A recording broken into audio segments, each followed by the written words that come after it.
Before we begin, I want to take a moment to honor the cultures behind the stories we are about to explore. The tales shared here come from many peoples, lands, and traditions. I do not change these stories to fit modern expectations or to align with today's social standards. Instead, I present them as they were told, sometimes beautiful, sometimes harsh, sometimes challenging. We are not here to judge the past, but to understand it, to listen, to learn, and to honor the ancestors who carried these stories forward. We also share stories from various religious traditions.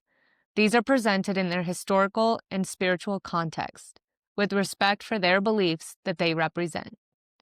Every culture deserves respect, context, and acknowledgement, and this space is dedicated to doing exactly that.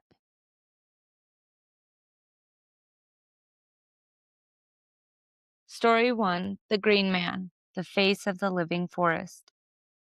Within the folkloric and symbolic traditions of Britain, particularly in England, the Green Man emerges not as a character within a single narrative, but as a pervasive and enduring figure representing the animating spirit of vegetation and the cyclical intelligence of the natural world, appearing most prominently in medieval church carvings, architectural ornamentation, and earlier pagan symbolism, where his visage is depicted as a human face formed from or surrounded by leaves, vines, and branches, often with foliage emerging from his mouth, nose, or eyes, suggesting that he is not merely associated with the forest, but is inseparable from it, embodying the understanding that nature is alive, aware, and continuously renewing itself. The Green Man's presence within sacred and communal spaces indicates that he was perceived not as a peripheral figure, but as a symbol of the essential relationship between human life and the rhythms of the land, bridging pre-Christian reverence for nature with later cultural expressions.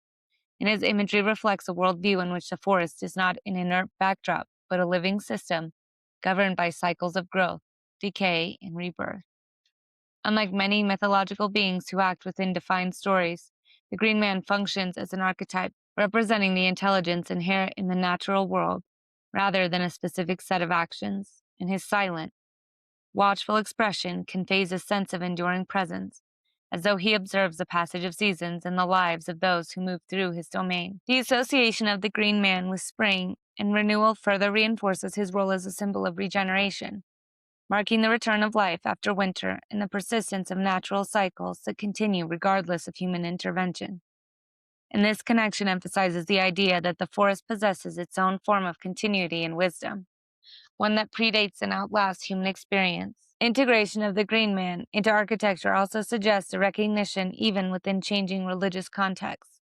of the sacredness of the natural world, acknowledging that spiritual understanding could be found not only in doctrine, but in the living environment itself. And his recurring appearance across regions and centuries indicates a shared cultural intuition that trees and vegetation are not merely resources, but manifestations of a deeper animating force. The Green Man therefore represents the forest as an intelligent and self-renewing entity, illustrating that the natural world operates according to its own rhythms and processes, a form of awareness that can be sensed through observation and reverence. And his image serves as the reminder that humans are participants within these cycles rather than separate from them. By embodying the interconnectedness of life, growth, and decay, the Green Man reinforces the lesson that the forest is not simply a collection of trees, but a living system imbued with presence and meaning, encouraging a perspective in which nature is approached with respect and attentiveness, recognizing that its intelligence is expressed not through speech or movement, but through the enduring patterns that sustain life. Story 2: Kodama, the Spirit Within the Tree. Within the spiritual traditions of Japan, particularly in Shinto belief,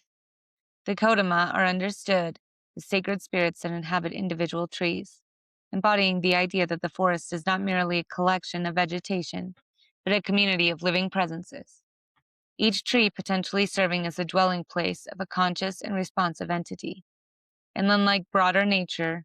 deities who govern entire landscapes, Kodama are intimately tied to specific trees, emphasizing the Shinto understanding that the divine can reside within particular natural forms.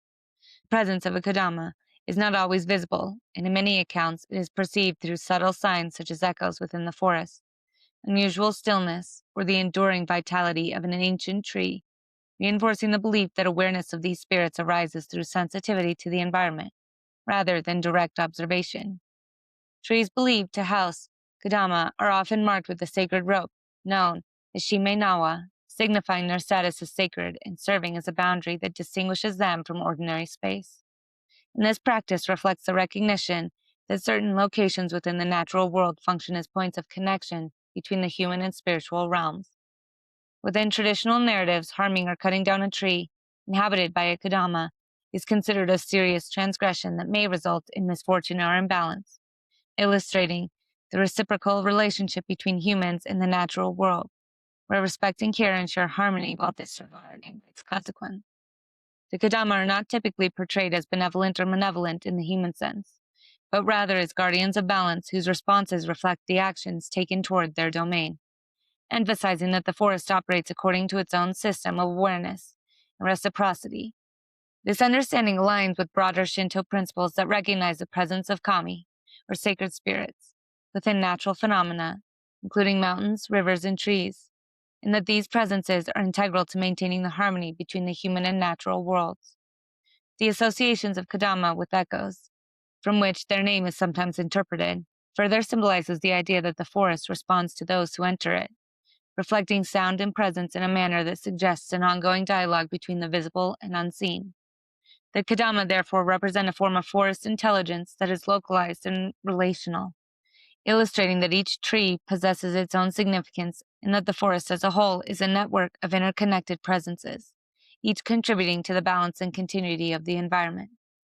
This narrative reinforces the lesson that trees are not passive elements of the landscape, but participants within a living system, encouraging an approach to the natural world grounded in respect, attentiveness, and recognition of the unseen forces that sustain it, and emphasizing that wisdom within the forest is encountered not through domination or extraction, but through acknowledgement of its inner sacredness. Story 3. Leshy, the guardian and shaper of the forest. Within the folkloric traditions of Eastern Europe, particularly among Slavic cultures of regions such as Russia, Ukraine, Belarus, and Belarus, the Leshy is understood as the guardian and governing spirit of the forest, embodying the intelligence and autonomy of the woodland itself, and unlike spirits tied to individual trees or symbolic representations of vegetation, the Leshy represents the forest as a unified and conscious domain, capable of responding to those who enter it. He is often described as a shape-shifting figure whose appearance reflects the environment he inhabits, sometimes taking the form of a tall man with bark-like skin and hair of leaves, at other times appearing as an ordinary traveler, an animal, or even blending seamlessly into the surrounding trees, illustrating the idea that the forest can observe without being recognized. The Leshy's size is said to change according to his surroundings, growing as tall as the trees when within the depths of the forest and shrinking to the height of grass when in open fields, symbolizing his intrinsic connection to the land and his ability to adapt to its boundaries. His presence is most commonly associated with the experience of becoming lost, as travelers who enter the forest without proper respect or awareness may find themselves disoriented, led astray by shifting paths and altered perceptions, reflecting the belief that the forest itself determines whether one may pass through it safely. While the Leshy is not inherently malevolent, his actions are often interpreted as tests of humility and respect, and those who acknowledge the forest with reverence or offer simple gestures of respect may be guided back to safety, whereas those who act with arrogance or disregard may remain lost or encounter misfortune. In some traditions, the Leshy is also regarded as a protector of animals, particularly wild creatures, reinforcing his role as a steward of the forest life and emphasizing the interconnectedness of all life within his domain. Interactions with the Leshy are frequently mediated through ritual practices, such as turning one's clothing inside out or offering bread and salt, actions believed to restore orientation and signal respect for the forest's governing presence. And these customs illustrate the reciprocal relationship between humans and the natural world, where safe passage depends on acknowledgement of the forest's autonomy. The Leshy therefore represents the forest not merely as a physical landscape, but as an intelligent and responsive system that shapes the experiences of those who enter it, demonstrating that the woodland possesses agency and awareness beyond human perception. This narrative reinforces a lesson that the forest is not an inert environment, but a living presence with its own boundaries and guardians, encouraging an approach grounded in humility, attentiveness, and respect, and emphasizing that to walk among the trees is to move within a realm that observes and responds in accordance with its own laws. Story 4: The Dryads, the souls bound to trees. Within the mythological traditions of ancient Greece, the Dryads are revered as tree-bound nymphs whose existence reflects a profound belief that forests are not merely collections of vegetation, but living communities infused with consciousness and sacred presence. And derived from the Greek word dries, meaning oak, the term originally referred to spirits associated specifically with oak trees, before expanding to encompass nymphs connected to a variety of tree species, with a particular distinction made for the hamadryads, whose lives were inseparably bound to individual trees, such that the fate of the spirit in the tree were one and the same, creating a relationship in which harm to the tree resulted in suffering or death for the nymph, a concept that underscored the ancient Greek understanding of the interconnectedness between the natural and spiritual worlds. These beings were believed to inhabit forests, groves, and sacred landscapes, often remaining unseen yet perceptible through subtle signs such as the rustling of leaves, the shifting of branches without wind, or an ineffable sense of presence felt by those who entered the woodland with reverence, reinforcing the idea that the forest itself possessed awareness and agency. Ancient sources, including the works of Hesiod and later Ovid in Metamorphoses, describe the Dryads as companions to deities such as Artemis, goddess of the hunt and wilderness, Demeter, goddess of agriculture and fertility, situating them within a sacred ecological framework in which divine, natural, and human realms were deeply intertwined. And sacred groves dedicated to these deities were often protected spaces where the presence of dryads signified the sanctity of the land, making the cutting of the trees within such areas not merely an environmental act, but a violation of divine order. One of the most illustrative myths is that Rhys-Sicthon, a Thessalian king who, driven by arrogance, cut down a sacred oak belonging to Demeter, despite warnings of its natural significance, an act that resulted in severe punishment when the goddess inflicted upon him an insatiable hunger,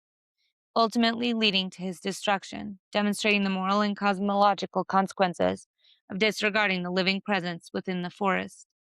Unlike more overtly interventionalist spirits, the dryads do not typically engage in direct confrontation, but instead embody the quiet intelligence and continuity of the woodland,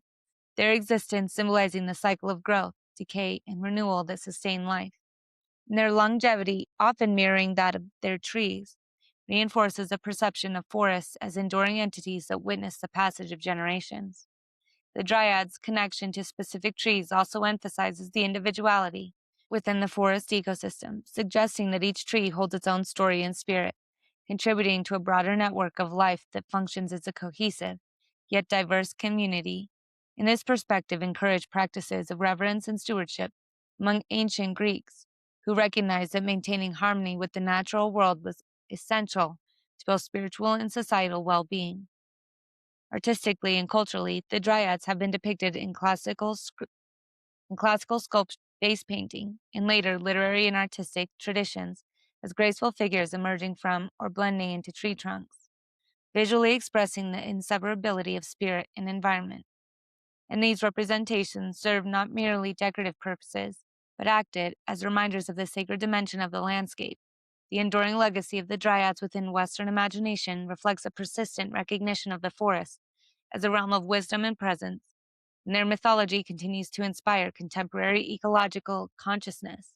by emphasizing that the natural world is not a resource to be dominated, but a living system deserving of respect and protection. Ultimately, the story of the dryads conveys the understanding that forests are animated by intelligence that, while often unseen, are integral to the balance and continuity of life, and that entering such spaces invites a relationship grounded in humility, attentiveness, and reverence, reminding us that every tree stands not only as a biological organism, but as a bearer of memory, spirit, and enduring connection to the sacred rhythms of the earth.